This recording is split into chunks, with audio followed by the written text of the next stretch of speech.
Thank you, sir. Hi, guys.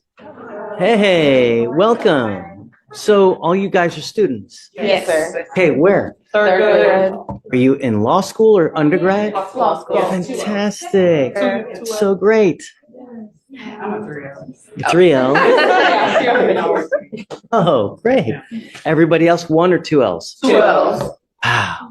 You're entering into a great profession. Oh, yeah. There's no better profession than being a lawyer. I tell you what, and I give this example a lot. I have a friend of mine that just got a judgment for $350 million.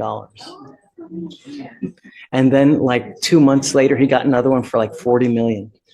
If you treat the law well. A courtroom full of future lawyers watching a real-life turning point. One woman stands on the edge, freedom or jail. And the judge? He's offering one final shot. It will pay off in dividends. But you got to treat it well. Yeah. Study hard, do your diligence, make sure you know the law, and more importantly, know the judge. Because you got to know your audience and you got to know who you're working with as far as whether you're a plaintiff's lawyer, whether you're a defense lawyer, whether you're doing contracts, whether you're doing whatever it may be. And even if you don't, practice law, become a lawyer. The amount of information that you learn from just going through law school, it's amazing. No one can mess with you when you know things. And I try to impart that to every single person that comes here, school, because no one can take you for a ride when you know stuff. I'm so proud of you guys. That's so great. So do you guys know what you want to do after when you graduate? Still deciding. Come work for the DA's office. Yeah, work for the DA's office. They're always hiring people. You get no better trial experience. When you come work here for the DA's office, you're literally, I remember coming to work here. Boom, you're in trial the next week. It's just trial by ambush. There's no better way than to just really start doing trials. And there's no faster way than in criminal law and working in the DA's office. I would encourage, if you don't know what you want to do, because there you get a sense of what you like, what you don't like. And so where are you guys going now?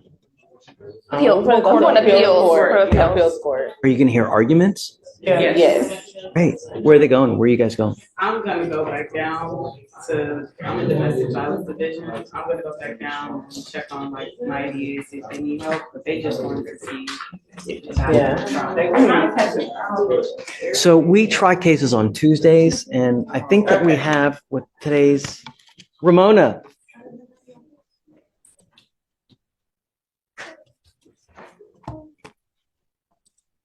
I think we may have a trial. Do we know if we have a trial next week? We have trials. We try what I would say Tuesdays when we do voir dire, and then Wednesdays when we start testimony. Okay. You can always reach out to Victoria, our coordinator, and she can tell you whether we're in trial or not. And if we are, and I also Zoom. So you can always catch everything through Zoom. So you don't even have to come here. Just hop on Zoom. And we YouTube as well so that everybody in the entire world gets to see what we do. Because I think it's just education is just the best thing, and we try to educate everyone. And we do that by putting everything online so that everybody can see what we do every day. Right. Everything's transparent and it's no better way to educate, Guys, thanks for coming. Thank you so much. 6 trials set next week. So if you want to come, really you can come watch or you can watch on either way at your leisure. Thank you so much. Guys, I'm so proud of you. Great job. Thanks for letting us watch. Fantastic. Have a good day. Anytime. Judge, I'm approaching on Tammy Johnson. She is in custody at the moment.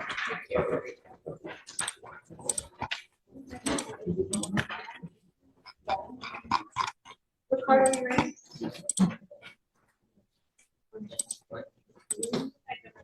You that Judge Tammy Johnson. Right? Yes.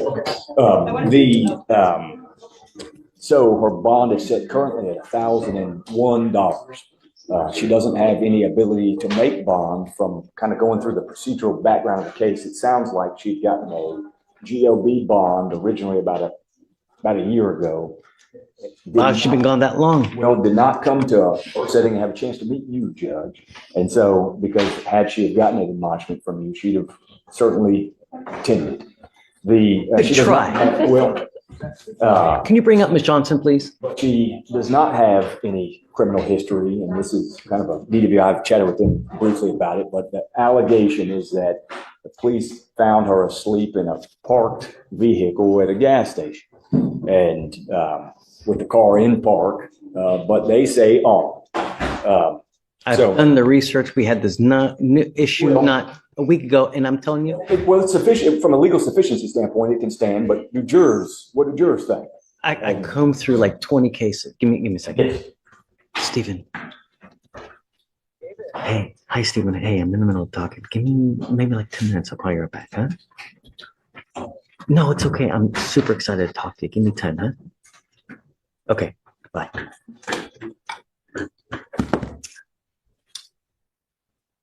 We did the diligence as far as that argument is concerned. My only concern now is that she's been gone for how long, but for this, she would still be wherever she is, right? Well, she's got a kind of difficult financial situation. She got family, but she's talked to her family and doesn't have the ability to make even what would be roughly paying $150 to get her. And, but she's 43 with no criminal history. She's got 2 children that she successfully raised to their young adults. Come up, ma'am.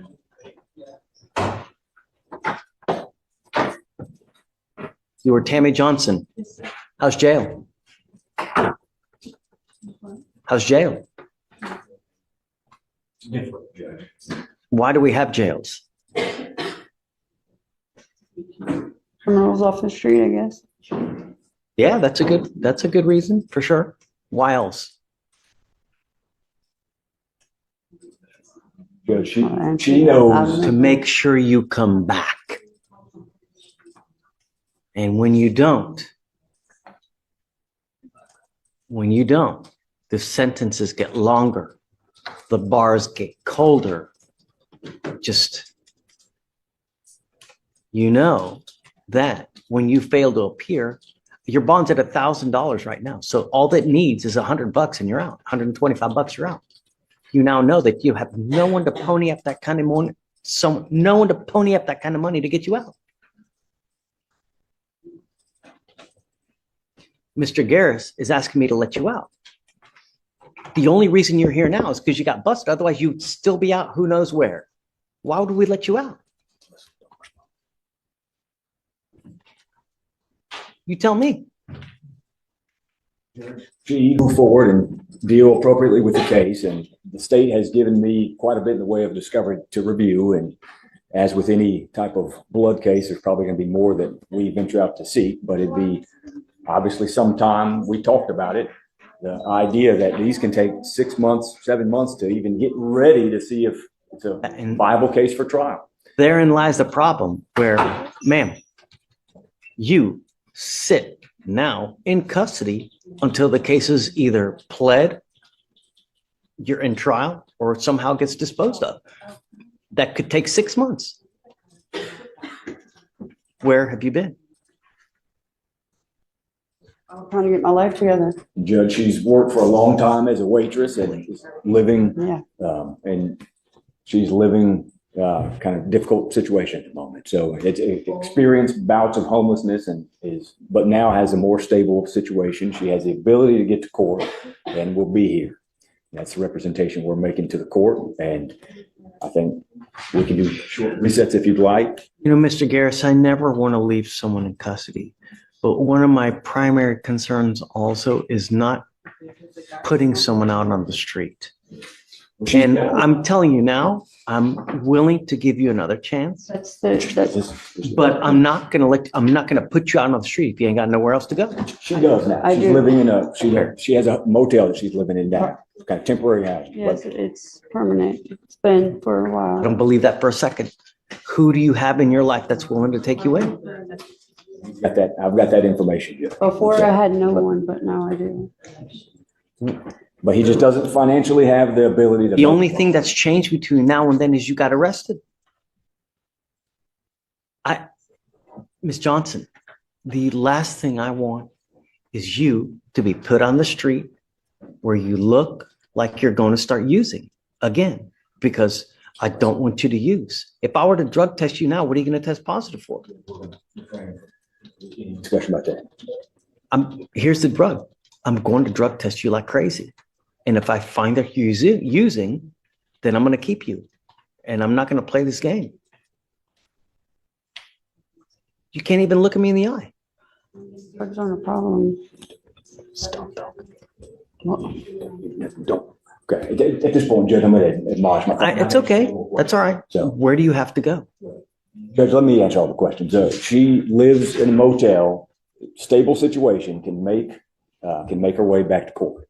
And you can do short resets and we'll be here. And that's the understanding that we've talked about and I think would be appropriate at this time would be to give her a chance to come in, and obviously we'll comport with all the requirements that this court installs. And if we have to do testing, we'll do that.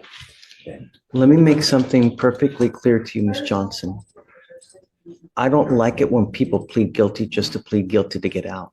I'm not down with that. And we're not going to play that game here. So if I let you out, I expect several things from you. Number one, that you're not going to endanger my public. That's the first and foremost. Number two, that you're not using alcohol and or illegal drugs. And I'm telling you, I'm going to test you like crazy. If you can't stop on your own, then we will do it my way. And I promise you're not going to like the way that I do it. Do you understand? Sure. Number three, if you don't have a license and liability insurance, you are not allowed to drive. Do you have a Texas driver license? Then you will be signing with me today an affidavit. This is a promise you're making to me that you're not going to drive. And I don't care if Jesus needs to ride to church. You get into a car and drive. I can have a contempt hearing and you'll be facing 6 months every time you drive. Do you understand? Do you want me to give you a PR bond? Can you stop using? Yes, sir. I'm going to let you out and I'm going to have you come back here on Tuesday. And I want you to come back and take a test on me on Tuesday. And I want to know for sure. You got to understand, you've played Monopoly, right? What do you get in Monopoly to get out of jail? What do you get? You get a get out of jail free card, right? This is the only one you're going to get. You're not going to get another one. Do you understand? So I will let you out now, but I expect you to comport and comply with conditions. And that's it. I'm not asking for much. I'm just asking you to be sober and come back to court and stay in touch with counsel. That's all. thank you, Judge. Of course. Second chances don't come easy in court. Break the promise, and the consequences come fast. This was her moment. Now it's on her to prove it.